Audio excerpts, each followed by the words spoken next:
امت محمدیہ کی پہچان انصاف ہے، ایسا انصاف جو غیر مسلم تک بھی پہنچے، مگر آج وطن عزیز کی سفید پٹی تک بھی انصاف نہیں پہنچ رہا۔ انسان کی اصل بنیاد اس کے عمل، لفظ اور نیت میں پوشیدہ ہے۔ اگر محبت رسول صلی اللہ علیہ وسلم سے سرشار ہو کر ہر لفظ ملک و ملت کی تعمیر کا ذریعہ بن سکتا ہے، صحافت، کاروبار یا عدالتی فیصلے ہوں، ہر شعبے میں فرض کی ادائیگی اور حلال و حرام کی تمیز ضروری ہے۔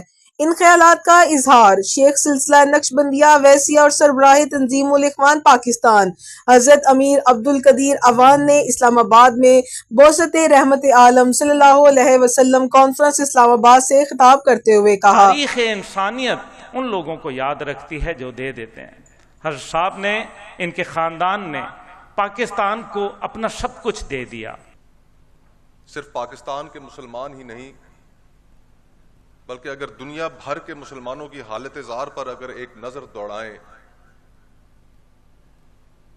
تو ہمیں بخوبی اندازہ ہو جاتا ہے کہ اقوام عالم میں آج ہم کس مقام پر کھڑے۔ ما کان محمد ابا احد من رجالکم ولکن رسول اللہ وخاتم النبیین وکان اللہ بکل شیء علیما، کہ نہیں حضور صلی اللہ علیہ وسلم کے بعد کوئی پیغمبر، کوئی نبی، کوئی نہیں آئے گا کہ شان رسالت کلام ذاتی میں بیان فرمائی گئی ہے۔ جس شان کو رب العالمین بیان فرما دے، مخلوق کی وہ جسارت اور حدود ہی نہیں ہو سکتی کہ اس شان کو وہ پہنچ سکے۔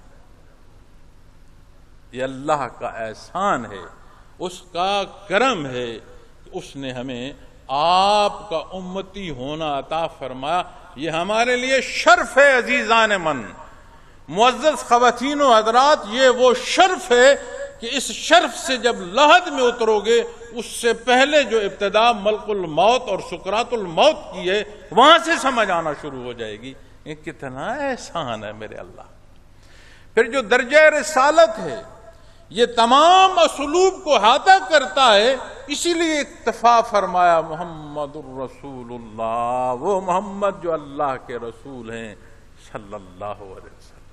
جو میرا لفظ ہے، میرا عمل ہے، میری زندگی کا پل پل ہے، اگر اس محبت محمد الرسول اللہ صلی اللہ علیہ وسلم سے میں اسے سینچ دوں تو مقرر ہے تو اس کے الفاظ وہ ہوں گے جس سے ملک کی تعمیر ہوگی، جس سے اسلام کا بھائی چارہ بڑھے گا۔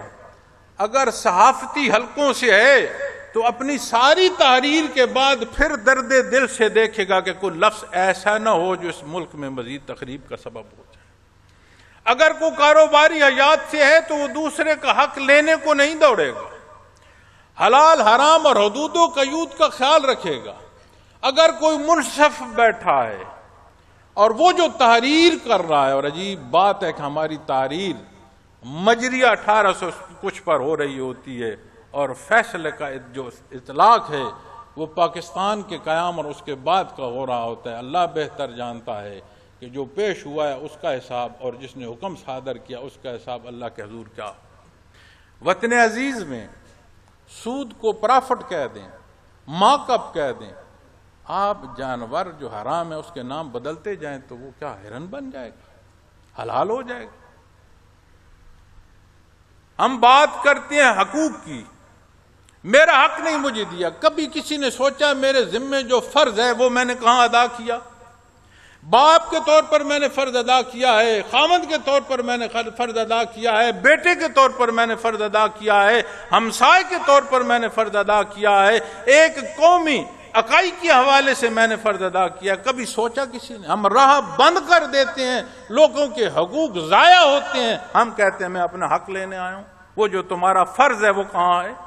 اس وطن عزیز کو جس نے اللہ نے خون کی قربانیاں دینے اور بیٹیوں کی عزتیں نچھاور کرنے کے بعد عطا فرمایا، وہ اس کی حفاظت فرمائے گا۔ ریاست مدینہ سے بے شمار لوگوں نے، بے شمار دنیا کی قوتوں نے مٹانا چاہا، اللہ نے اسے سلامت رکھا، اللہ اسے بھی سلامت رکھے گا۔